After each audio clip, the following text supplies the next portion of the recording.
Magandang araw, Pilipinas, Luzon, Visayas at Mindanao. Ako pa rin po si Eli Saludar. Sekretary Jing. Ang kaibigan ninyo, dating sekretary sa panahon ni Duterte, Jing Paras. Ado paglinawan po. Oy, Secretary Jing, natatandaan ko sa mga nakaraan nating episode na nanawagan ka kay BP Sara na siya ay kumalas na habang maaga pa dito sa papalubog na administrasyon ni Marcos Jr. So ngayon nagkasunod-sunod mga pangyayari, Secretary Jing. Tama po yun at ito po kasi nag-umpisa yung aking idea dahil masyado nilang binabanatan ang ating Vice Presidente, si Inday Sara. Sobra-sobra na parang pinag-isahan na nila sa gobyerno ni Marcos. Kaya may pagkakataon po ako na makonsulta ang ating dating Pangulo. Nagkaroon kami ng tagpuan ng ating dating Pangulo. Ito po yung picture namin. Dating Pangulo. Nagkausap kami at binanggit ko sa kanya na sabi ko, Mayor, ano ba itong concerted effort ng Marcos administration at ginagamit itong mga kaliwa para i-harass nila si Vice President. At walang komentaryo ang ating dating Pangulo. Tumawa lang siya. Sabi niya, sige lang, hayaan mo yan. So, I thought na it is my firm belief na kung hindi man siya gagalaw, pero I know, deep inside him, he has been thinking, ako, hindi ko na matiis na ganon ang ginagawa nila sa ating Vice President. Kaya, pero Secretary Jing, nanawagan tayo. Nakita ko rin na nagkaroon ng pagkakataon na mag-usap si dati Pangulong Digong at si BP Sara parang sa week ata yun, no? Yes.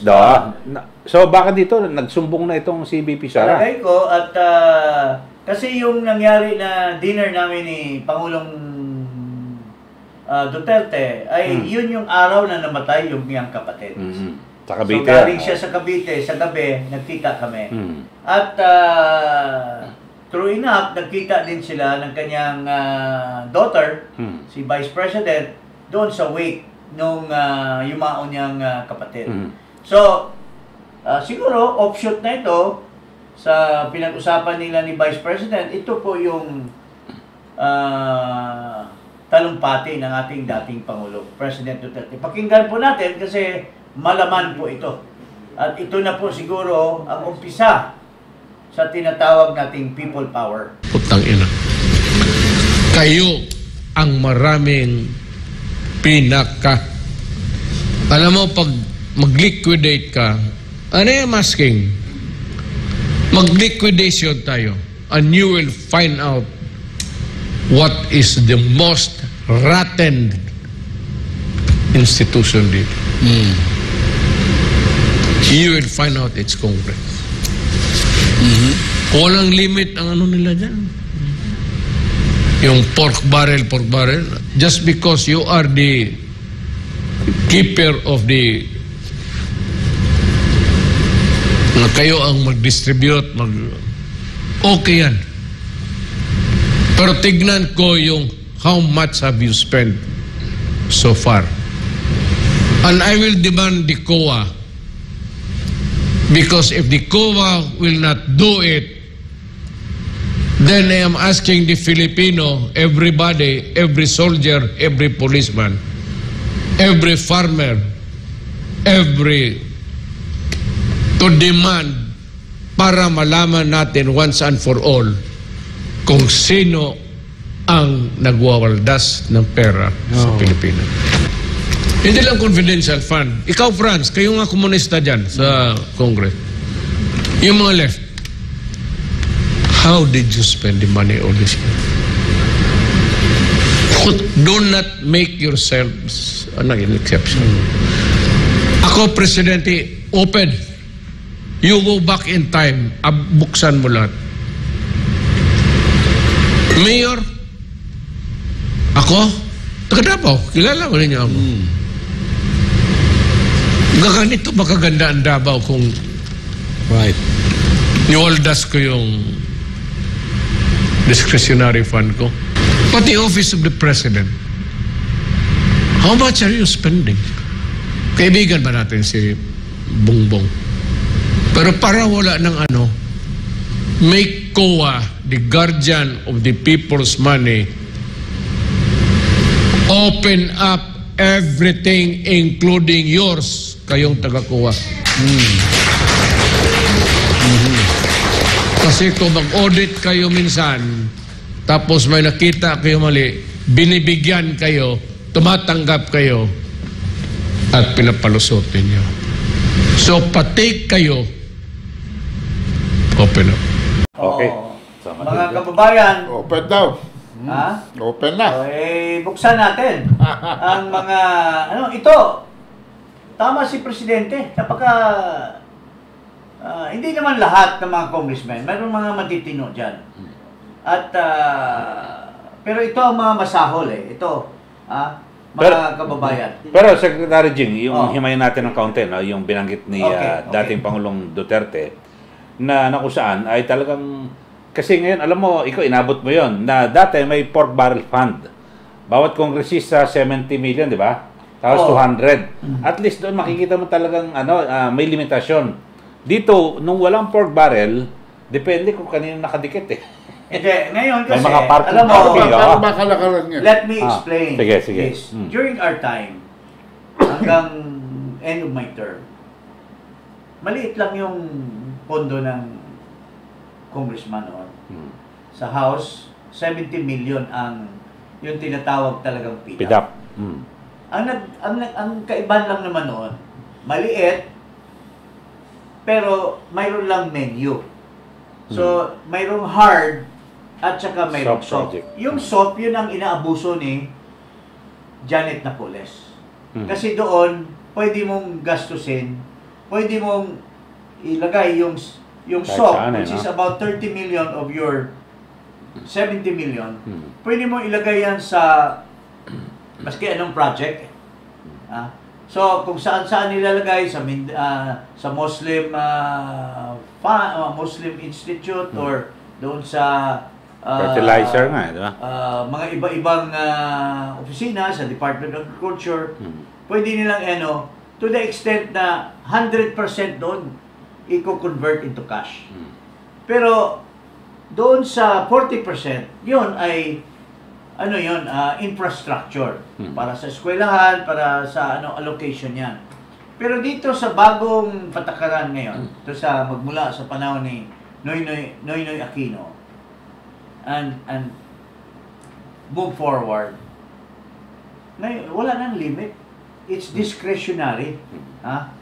So, minimum ngayon, I understand, minimum of 500 million. Pero kasi, may mga... Although, sinasabi nila na transparent, nilalagay sa item or line budget. Kasi may mga report nga, Secretary Jing, na may mga ipinaparking na pondo, tapos ay inilalaan sa mga flood control project na hindi naman binabaha.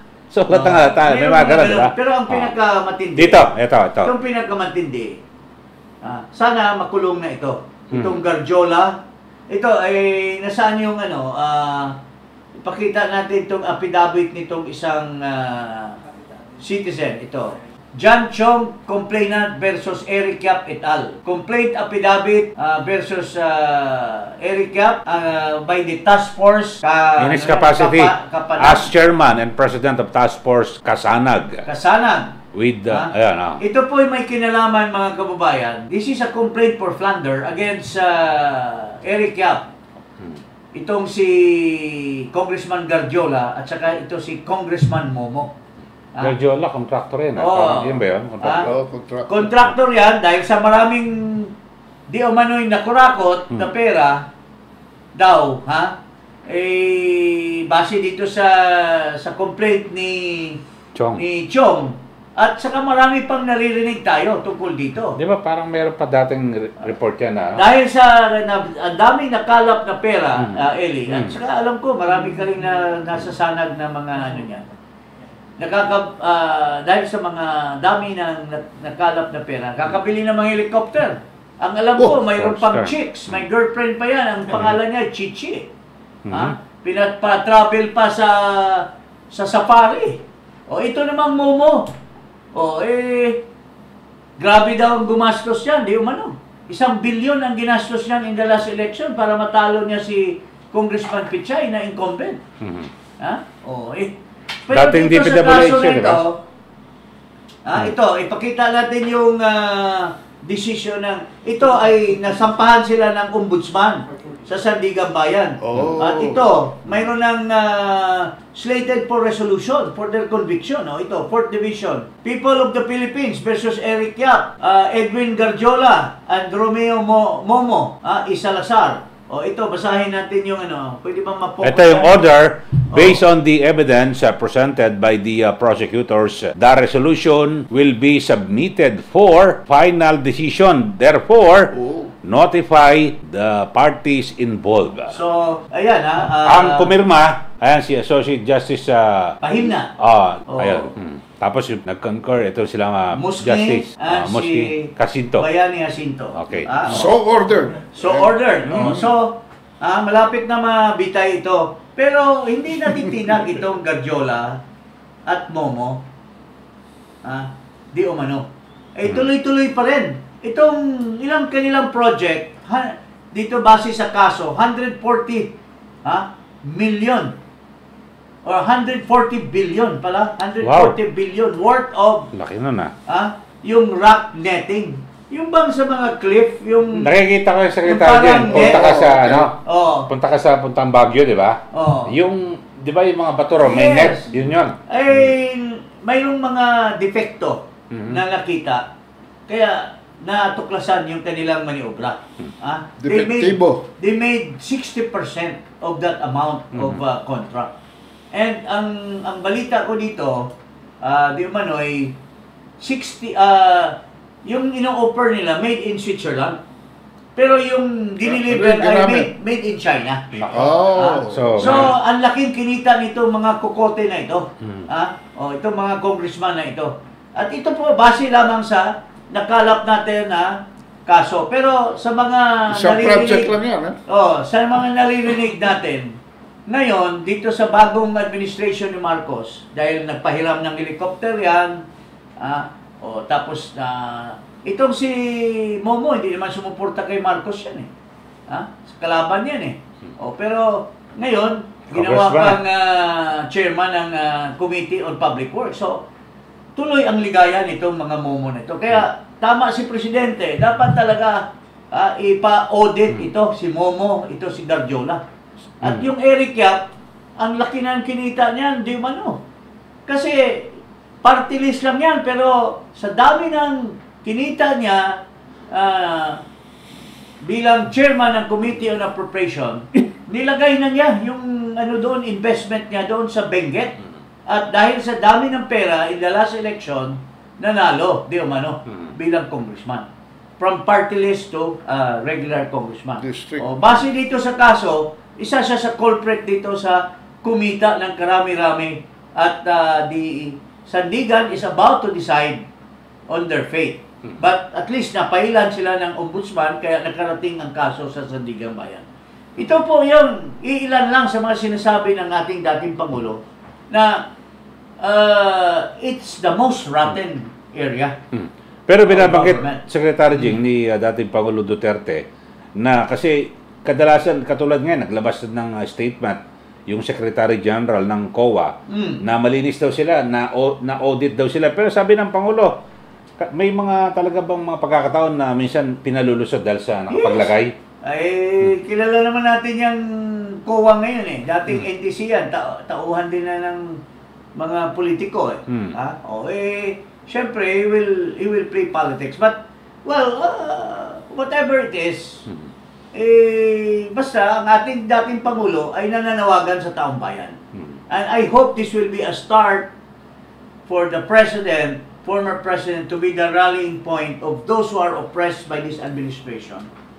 At least napakita ng ating dating Pangulo at nanawagan tayo kay Vice President na jump ship while it's still not sinking or it's about to sink. So, Oo. Ito yung tanggapan ng Pangulo, no? Umabot sa 4.5 billion Oo. sa confidential Dapat, fund. mayroon bang statement si Duterte dyan tungkol sa vice sa president? Ay, kanina binanggit niya. Binanggit Pero niya, dito, oo. ang laki, no? 4.5. 4.5 billion ang saan ginastos ni Marcos yan? Ha? Office of the President spent 4.5 billion in confidential intel funds in 2022 as against 125 lamang yung kay Sara Duterte. O saan mo ginastos yan, Makoy? Yan ba ginastos mo sa kung saan-saang biyahe mo? Yeah. O, ito, basahin mo. Basahin ka do. The Office of the President spent 4.5 billion in confidential and intelligence funds last year, according to the Commission on Audit. Based on COA's 2022 Annual Financial Report on National Government Agencies, the Office of the President's confidential expenses comprise 61% of the total disbursement at 2.25 billion. It also disbursed 2.25 billion in intelligence funds, which is almost 40% of the total. For other executive offices, the Philippine Drug Enforcement Agency, PDEA, had the highest confidential fund disbursement, 500 million, followed by the National Security Council with 182 million. Base sa panawagan ng ating dating Pangulo, itong 4.5 billion na pondo ni Marcos, for transparency purposes, kasi tinakalampag si Inday Sara, ang ating Vice President, for just a mere 125 million. Nasaan ang mga kaliwa? Inuendo pa, ha? Bakit hindi nila binuboljak si Marcos? Napakalaki ang pondo, 4.5. Saan ba dinala ni Marcos yan? On mere allegation ito, Secretary. Oh. There's no proof. It's just a allegation. Yeah, allegation that Sara spent 125. Oh. Ito, Marcos spent 2.25 billion. Saan ba niya ginastos yan? Nakikita naman natin sa resulta ng kanyang performance, Wala nangyayari. hindi pumasa, bumagsak from 80 to 65. Ang passing grade is 75 65, bagsak ka, Marcos. Saan mo ginastos yung yung pera na yan? At ito mismo, si Vic Rodriguez. Dating Executive Secretary. Dating Executive Secretary, kaibigan mo. Anong sinasabi ni Vic Rodriguez? Ito. Ito, may post siya, no? Full and transparent audit now. Kasama ako sa pagtindig ni dating Pangulong Duterte at panawagan sa lahat ng Pilipino na kalampagin ang Commission on Audit na magsagawa ng isang buo, patas, bukas at makatotohanan ang audit kung paano ginastos ang pera na nagmula sa kaban ng ating bansa. Simula ng pag-audit sa tanggapan ng House Speaker Martin Romualdez, hands off on public funds. Okay, yan, best friend ni Duterte yan, sabi ni Martin. Best friend ni BBM. Best friend ni BBM. Best friend ni BBM, sorry Best friend ni BBM. At arch enemy ni Miss Butod, according to Marlica. Hindi ko alam kung sino yan si Miss Butod. Ngayon, ito, iulitin natin ang ating dating Pangulo na nananawagan sa lahat ng Pilipino. Okay. Or I will ask every Filipino, be he a farmer, an accountant, a teacher, soldier, police, mag-iingay tayo. If you will not join me, so be it. I will do it alone. Ayun. Well, hindi po kayo alone. Hindi ka nag-iisa. Nandito si Ado, si Eli, at ako, at marami pang Lahat ng taxpayers, Secretary Jing. Dahil yung panawagan nyo ay talagang tamang-tama lang sa panahon ngayon. Sobrang korupsyon, sobrang incompetence, kaya everything is wrong with the running of this government.